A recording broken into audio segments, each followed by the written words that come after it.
chapter 2 of Philippians. The good news, it's been 5 weeks. This is week number 6. The bad news is that it took us 5 weeks to go through one chapter. So this is the beginning of chapter 2. We'll talk about chapter 2, and we'll continue verse by verse speaking of this conversation. If you have been with us for the last 5 Sundays or 5 weeks that we covered chapter 1, let me just tell you in a nutshell what that means. That implies that Paul said this very famous quote, famous verse that he basically closes chapter 1 by saying, for me, Paul says, for me, I don't know about you, but for me, to live is Christ, and to die is gain. And we dissected that phrase, and the implication was, at the end, talking about wanting to go with Christ, preferred to be with Christ, and depart from this world. Now, contextualize this conversation, because this is the same guy that in Corinthians speaks about the third heaven. Have you heard that before? That he goes to the third heaven, and he basically comes back and says, things that no ear has ever heard or no eye has ever seen is what God has prepared for those who will follow him. So there is a mystery on the component of what happens after we die. The Bible does not give you details the way we want the details, but there's a mystery in the component. But basically Paul says, this is the conclusion. For me to be in this world, why I am here, life is a person. Life is not simply the improvement of previous mistakes. Life is not that I go through some difficulties and then I come through and now I'm better. Life is a person, and that person is Jesus. And then he says, but when life ends, then death implies that I have access to this person completely. That's why it's gain. But now he says, but while I'm on this earth, let me tell you about what that means. And he basically taught us for the last few weeks that if you are in this world, the purpose for you to see life as a person, for you to live as Christ, is that we must boast on Jesus. That we must take the person, the character, the worldview of Jesus and enlarge Jesus regardless of the circumstances, in spite of what's going on. Now, if you've been with us for a while also, you probably remember that this is a prison letter. So he's writing from prison. And Paul reminded us that he is incarcerated, but the gospel is not. He is limited because the love of God is experienced under the conditions of God. For God so loved the world that he gave his only begotten Son, love, that whosoever, the condition, you must believe. Does that make sense? If you don't get the whosoever or the condition, then you create universalism. Universalism says that everybody is a child of God. Everybody's going to heaven. That's universalism. That's not the gospel. So love always provides conditions. He is conditioned in Philippians by being incarcerated, and he reminded us, because for me, life is not the absence of incarceration. Life is not the improvement of where I'm at. Life is a person. Then for me, part of this experience of Jesus is to boast on Jesus. Now, here's what we said last week, and then I'm going to move to the verses for today. What he said, and this is the challenge, because I think everything that I just explained to you sounds very romantic, sounds very doctrinal, sounds biblical.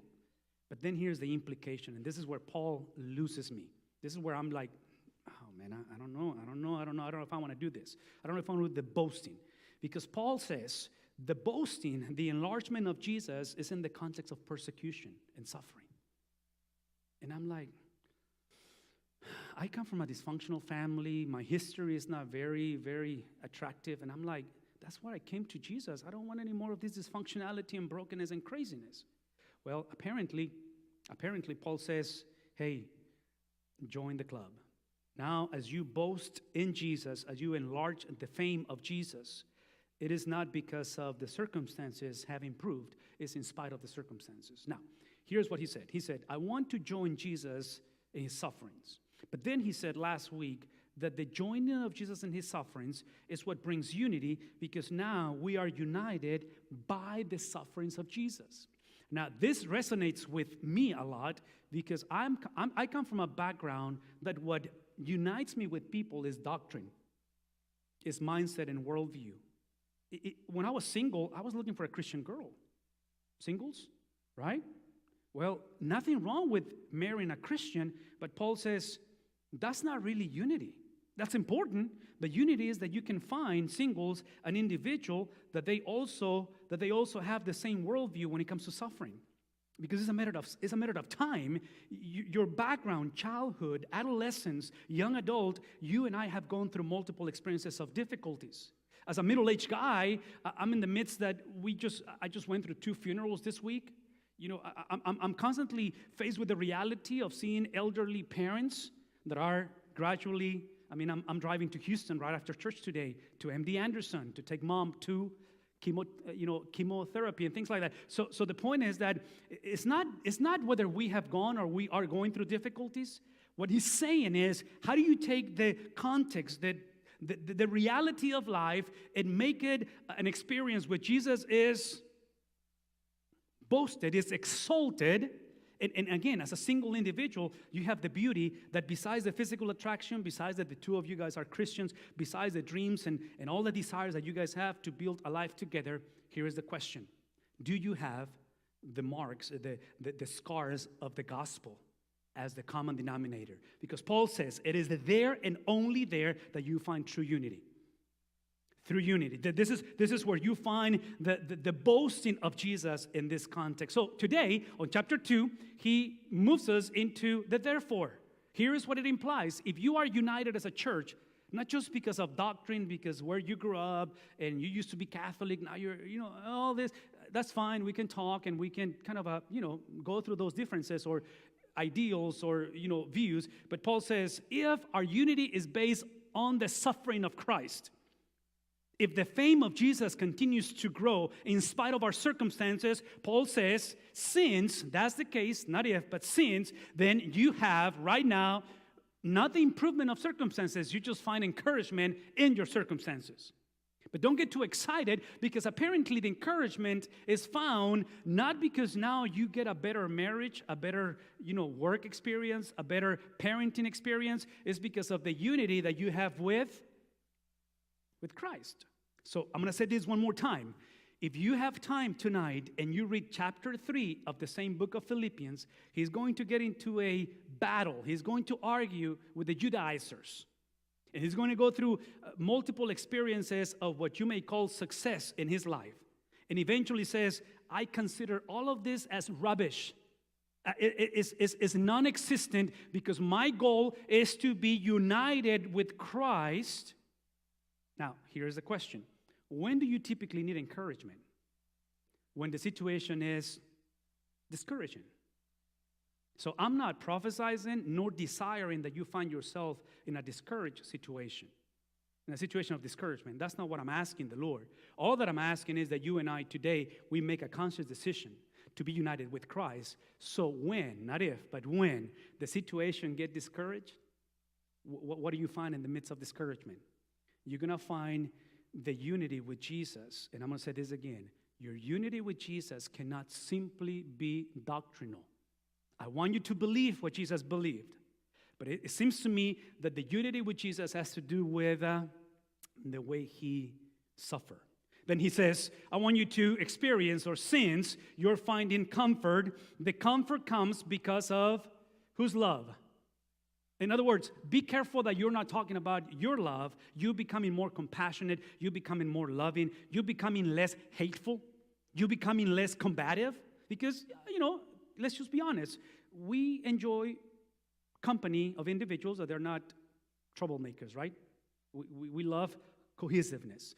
But Paul says the comfort is not found on how you guys get along, although you should get along. But the comfort is found that as broken, as dysfunctional, as chaotic the world, family, self can potentially be, you're going to find the exaltation, watch this please, exaltation, improvement, the gradual increase of the love of God in the midst of places where you find no comfort, where you find yourself helpless and hopeless. Have you ever been there? Have you ever found yourself at a place that you are tempering with suicide? Have you ever been in a place where you are ready to give up on this deal? Paul says the antidote is simply the love of Jesus. And then he goes and says, I want you to enjoy since you have found common sharing in the Spirit.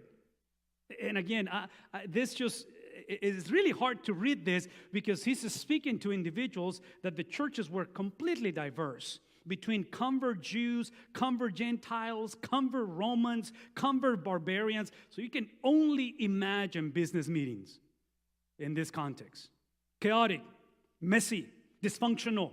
It's just craziness. And Paul says, you have found the reality of sharing not in your ethnicity, not on your background and ideologies and dreams and personal preferences and inclinations, firstborns, middle child.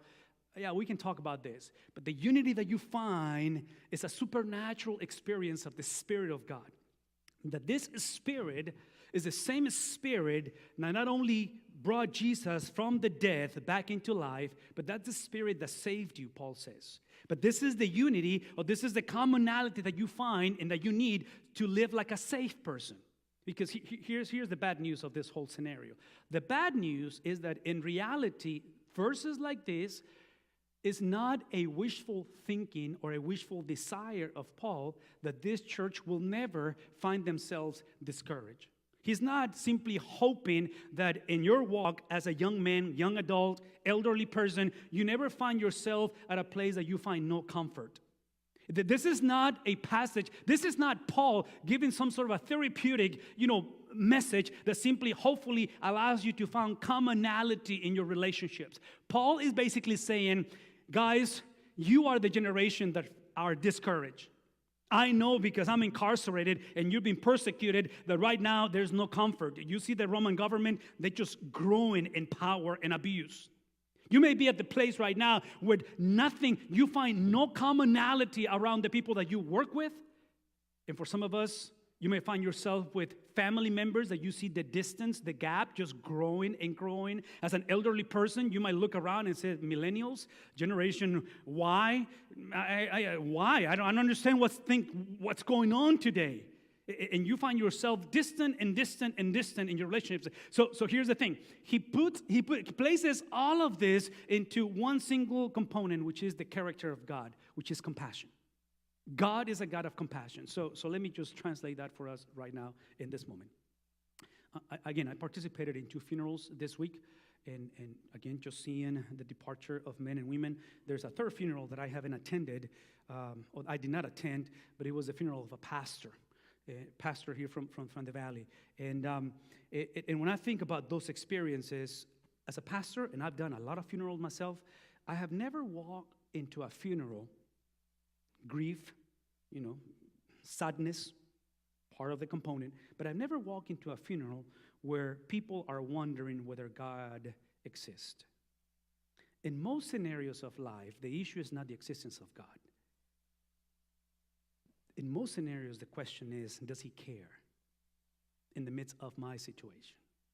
So today, you may find yourself in a situation where you are falling into the mistake to think that all of these things is simply for the improvement of your condition.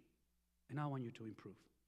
But would it be possible that the whole conversation of Paul from day one and up to this place, this concept of encouragement, this concept of comfort and unity and compassion is so you can experience not necessarily a better version of yourself, a better version of the job and the relationship, but would it be possible that although the brokenness of verse 1 is the result of a world that is ruled by Genesis chapter 3. In Genesis chapter 3, the whole scenario that was built and created, watch this, built and created on innocence. Adam was innocent. He was without sin. He did not know rebellion. Chapter 3, serpent shows up. You know the story.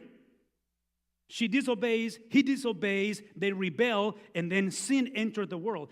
The consequences of sin creates this brokenness. That instead of us being compassionate to one another, what is the opposite of compassion? Lack of mercy. That's when you give other people what they deserve versus what they need. That's the moment when you pray and you ask God for his mercy, but when you pray for others, you ask for justice. Does that make sense? Now, watch this, please. What we are looking and asking is for the restoration of Genesis chapter 3. Because in Genesis chapter 3, I'm going to say this again. Man lost his innocence. Through the person of Jesus and through the compassion of God, God has sent his Son. And what Jesus restored wasn't simply a better version of this world or life, of marriage or finances. He restored not simply innocence, He's given us the righteousness of Jesus. That's why Paul speaks of the second Adam. The second Adam is the Adam that he wasn't simply innocent. Jesus was innocent. So when you and I ask the question, why do good people suffer? Have you ever wondered that? Why do bad things happen to good people? Through the lenses of the gospel in Genesis 3, my first question is, who said that we were good? So that's the wrong question, right? If you ask why good people suffer or why bad things happen to good people, that's the wrong question. It's a legit question, it's the wrong question. Because good has only been, in human history, one person was good. His name is, and look at me, and this good one, with no sin, he volunteered to suffer. So if you find yourself in this place trying to simply improve your situation, I don't think you need Jesus for that. I think you can get therapy, you can get counseling, you can get another degree, you can get companionship, I don't know, whatever. But if you want to face Jesus, you need to be restored.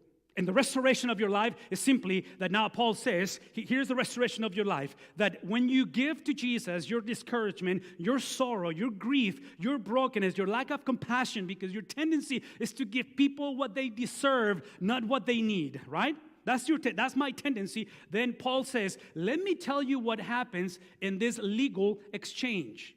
At the cross, you gave, verse 1, to Jesus. Discouragement, you gave all these components that we just went through that makes you imperfect. The Genesis 3 world that affected you, you gave it to Jesus. So you have become innocent.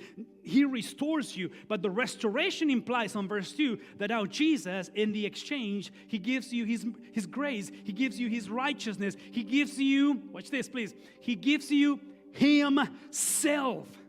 And when Jesus comes and dwells in you, the righteousness of Jesus, now you have a joy that is complete. A joy that is not dependent on circumstances, on scenarios, on how people respond to your reality. And this joy is the result or produces a mind, watch this please, a mind that lines up with the mind of Jesus. So this is the moment where you now start thinking differently, not just about yourself, but you think about differently who God is to you. The like-mindedness is the one that is produced having whose love? It's not your love, it's the love of God. Through Jesus. Is the love of God that brings into one spirit and then also brings you into the experience of lining up your thoughts into the thoughts of Jesus. So today, what I want to remind you is at the exchange of your sin given to Jesus and His righteousness given to you, you come to the realization that this beautiful experience of exchange and restoration reminds you that you are in a limited condition. Paul said it earlier. I'm incarcerated, the gospel is not. Paul said it earlier. He's writing Philippians not after somebody paid the bond and he's out of prison. He's writing Philippians from where? From prison. So this is not wishful thinking. He's building his case literally on the reality that the conditions are limited. That this is not wishful thinking. But the freedom in Jesus, the freedom to be or to become an individual with joy, complete joy, that I'm free not to be dependent on having God as a cosmic butler. I'm free to experience that I can be one, not only with my wife, with my kids, not only in our church, but the oneness in thinking is with the mind of Jesus. That if my thoughts, listen, if my thoughts do not honor Jesus, I do not embrace them. And by the way, here's how you reject the thoughts that do not embrace Jesus. You know how you do that? By embracing the thoughts of Jesus. Because salvation is not just unplugging from self, from damnation, from evil, but salvation is plugging into a person. His name is Jesus. It's a person that you welcome It's a set of values that you embrace of this person and a lifestyle that you adopt into this process. So this morning, I just want to remind you that if we're going to be the generation that we have the freedom to make unlimited choices, the unlimited choices that you have is to choose Jesus, is to choose what is holy and righteous, is to choose and to take every thought captive into the image of Jesus. It's for you to connect your thinking to your behavior, because verse 3, he says, verse 3 is not saying get a deeper Bible study so you can fix what you believe. Paul says, I need you to simply put together what you have been taught and you have been trained and you have embraced, meaning theology, doctrine, whatever you've been trained, I need you to be reflected on what you do and how you treat one another. So I want you to stop doing things out of selfish ambition. Because you and I know, when it comes to selfishness, it's like greed. Nobody sees greed in the mirror. We typically say, I'm a go-getter. I'm a firstborn. I love challenges because I'm a fixer. So give it to me and I'll get it done. Anybody? Somebody? Yeah? Some of you middle children are like, that's him. That's her. Right? Listen to me for a second.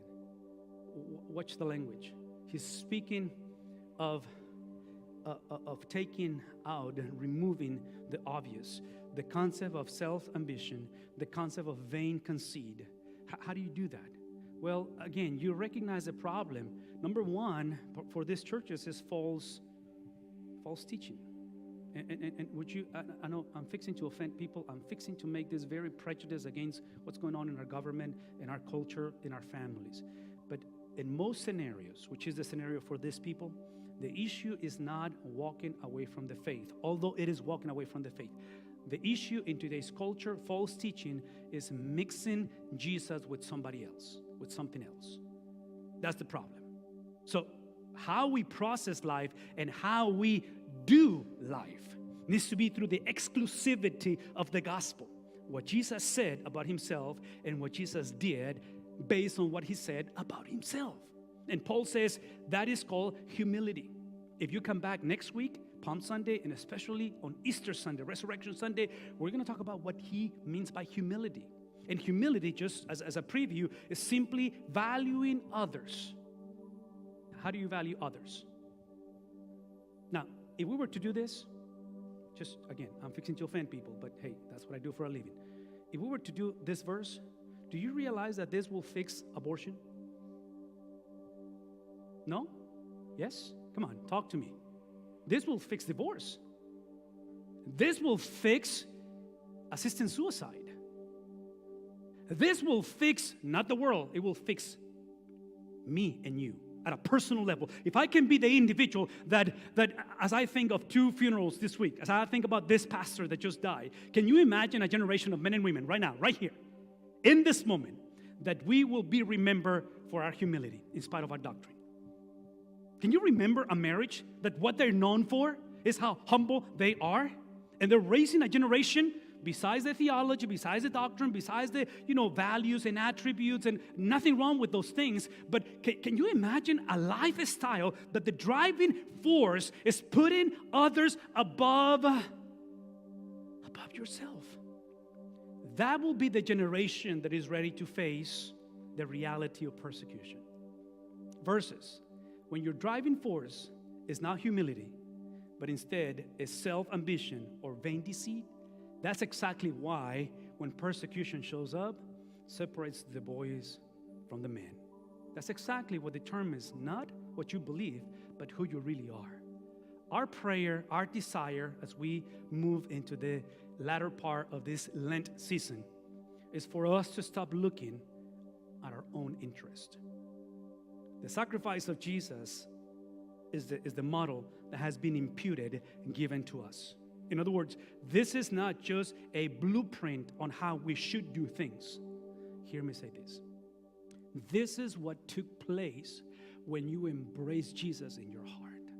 When you became a believer of Jesus, a follower of Jesus, you engage into the supernatural ability to stop indulging into your own interest Following Jesus is simply understanding that whatever was a priority for Jesus becomes my priority.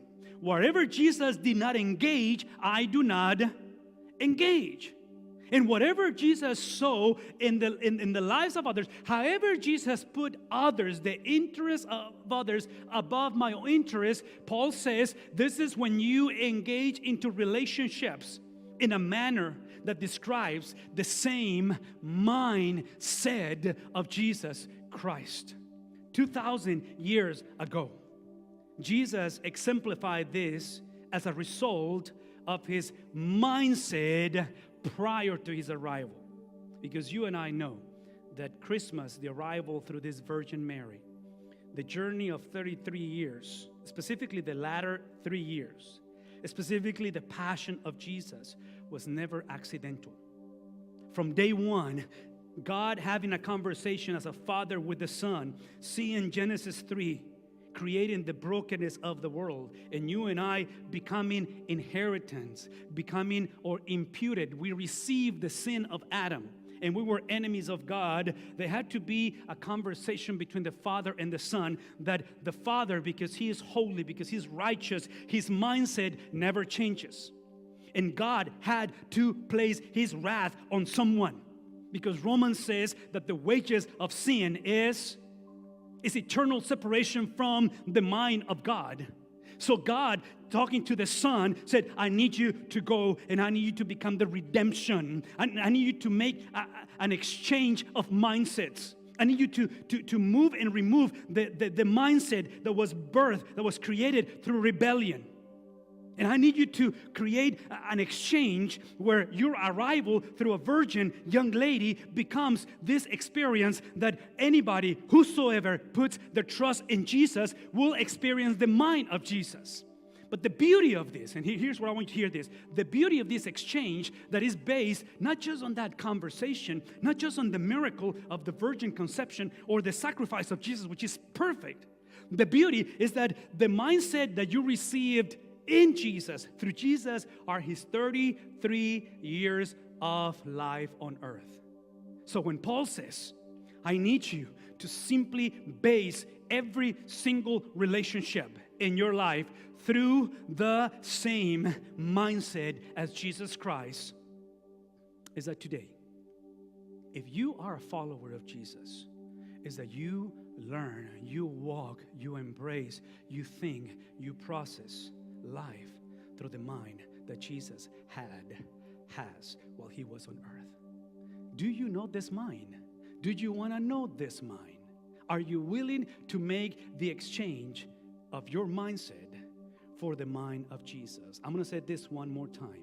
This is not a message of improvement of your mind. This is a message of an exchange of minds for the same mind that Jesus Christ had when He came to this world.